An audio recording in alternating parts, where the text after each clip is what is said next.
राष्ट्रहित की बातें हो रही हैं, फतवे दिए जा रहे हैं। 1000 साल की जिम्मेदारी हमारे कंधों पे आ रही है। हमने ठेका ले रखा है। मस्जिद पे अजान नहीं होनी चाहिए, हनुमान चालीसा जोर से नहीं पढ़ा जाना चाहिए। दूसरा, विभाजन की कीमत होने नहीं देंगे। मीटिंग ऑफ माइंड्स के सोशल मीडिया के सारे लिंक्स आपके स्क्रीन पर हैं।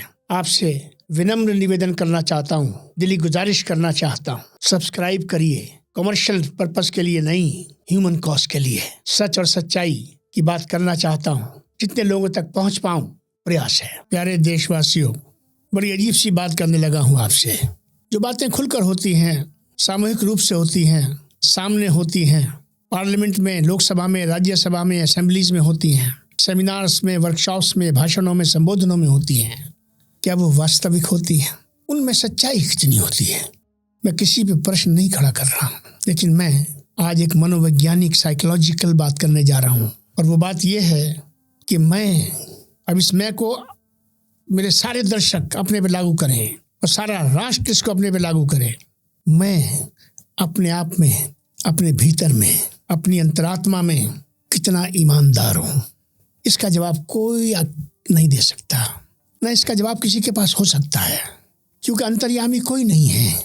इमेजिनेशन है, फोरसाइट है, गैस वर्क है, कुछ कैलकुलेशंस हैं, कुछ एलिमेंट ऑफ एस्ट्रोलॉजी है, और भी बहुत सारे ज्ञान, विज्ञान, टूल्स हो सकते हैं। लेकिन जो निकल के आती है बात इन सबसे, निष्कर्ष जिसको हम हिंदी में कहते हैं, उसको उर्दू में कयास कहते हैं। अंदाज़ा। अंदाज़ा सही भी हो सकता है, अंदाज़ा गलत भी हो सकता है। मैं आज ये सवाल उठाना चाहता हूँ कि जब हम अपने घर में बैठकर या किसी चार दीवारी में बैठकर, चाहे फैमिली के मेंबर्स हों, चाहे 4, 6, 8, 10 दोस्त हों, चाहे किसी पार्टी के लोग हों, चाहे किसी आइडियोलॉजी के आइडियोलॉग हों, कोई कार्यकर्ता हो, समाज सेवी हो, टीचर हो, कोई भी हो, घर में जो बातें आप करते हैं और घर में जो ग्रूमिंग आप करते हैं या घर में जो ग्रूमिंग होती है, वो एटीट्यूड, वो थॉट प्रोसेस, वो पर्सनालिटी इवोल्यूशन, वो tracks of thinking, reasoning, rationalising, provoking, promoting, वो सब उस व्यक्ति को बना रहे होते हैं, सजा रहे होते हैं या बिगाड़ रहे होते हैं, जो कुछ देर के बाद एक दरवाजे से बाहर निकल के गली में आता है, मोहल्ले में आता है, समाज में आता है, शहर में आता है, और कहाँ कहाँ नहीं जाता है। आज हमारे घरों में ये बातें अंदर हो रही हैं, बाहर हर आदमी बहुत अच्छी बातें कर रहा है, बड़ी राष्ट्रहित की बातें हो रही हैं, फतवे दिए जा रहे हैं, सवाल जवाब हो रहे हैं। मैं आपको सर्टिफिकेट दे रहा हूँ, आप मुझे सर्टिफिकेट दे रहे हैं। इससे ज़्यादा दुखद क्या हो सकता है कि हम आपस में एक दूसरे को सर्टिफिकेट दें? अरे हम तो एक ऐसा प्रमाण पत्र होना चाहिए कि जो आइडियल बन जाए दूसरों के लिए, कि इंसान ऐसे होते हैं, शहरी ऐसे होते हैं, नैतिकता ऐसी होती है, भाईचारा ऐसा होता है, अपनापन इसे कहते हैं। घरों में आज एक दूसरे के लिए, और मैं, जैसे आप मुझे जानते हैं, मैं तो खुल के कहता हूँ, आज माइनॉरिटीज वर्सेस मेजॉरिटी, माइनॉरिटिज्म में देख रहा हूँ और मेजॉरिटेरियनिज्म भी मैं देख रहा हूँ। भारत कहाँ जाएगा? राष्ट्र कहाँ जाएगा? हिंदू और मुसलमान में देख रहा हूँ।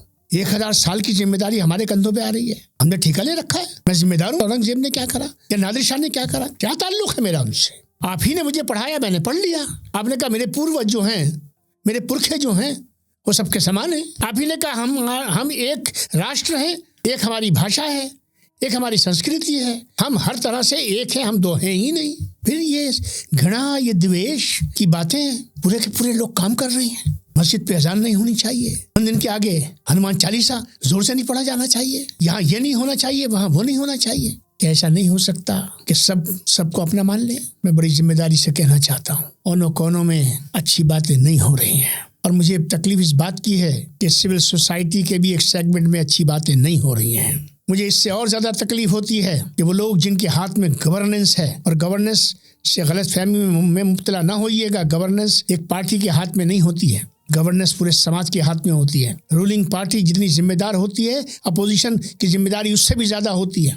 जो कोऑर्डिनेशन, जो आपस में कोऑपरेशन, जो कंसेंसस, जो अंडरस्टैंडिंग, जो कन्वर्जेंस हर सतह पे होना चाहिए, क्या वो मौजूद है? क्या उसके प्रयास चल रहे हैं? मैं अपने राष्ट्रीय नेतृत्व से कहना चाहता हूँ, और जब मैं राष्ट्रीय नेतृत्व कहता हूँ तो जहाँ उसका सीधा जो मेरा मुखातिब है, देश की राष्ट्रपति, उपराष्ट्रपति, प्रधानमंत्री, cabinet, ruling party, opposition leader, civil society, the world of academia, the world of activism, the world of journalism, the world of creation and creativity, ये सब होते हैं। दुनिया समझ रही है हम टेक्नोलॉजी से आगे निकल जाएंगे। कोरोना ने टेक्नोलॉजी की कली खोल दी।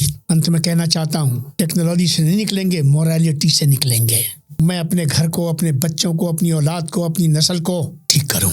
नफरत न बोऊं। नफरत बोकर अगर नफरत के बीच से नफरत का पेड़ बन गया तो बात बहुत दूर तक जाएगी और उसका अंजाम किसी एक के लिए नहीं, हम सब के लिए खराब है। एक विभाजन हो चुका, दूसरा विभाजन किसी कीमत होने नहीं देंगे। और जज्बात में नहीं कह रहा हूँ, बहुत सोच समझ के कह रहा हूँ। शिकायतें हो, कुछ भी हो, दिक्कतें कुछ भी हो, एक दूसरे पर अगर कोई एलिगेशंस आपके मन में आते हैं, लगते हैं, तो रास्ता क्या है?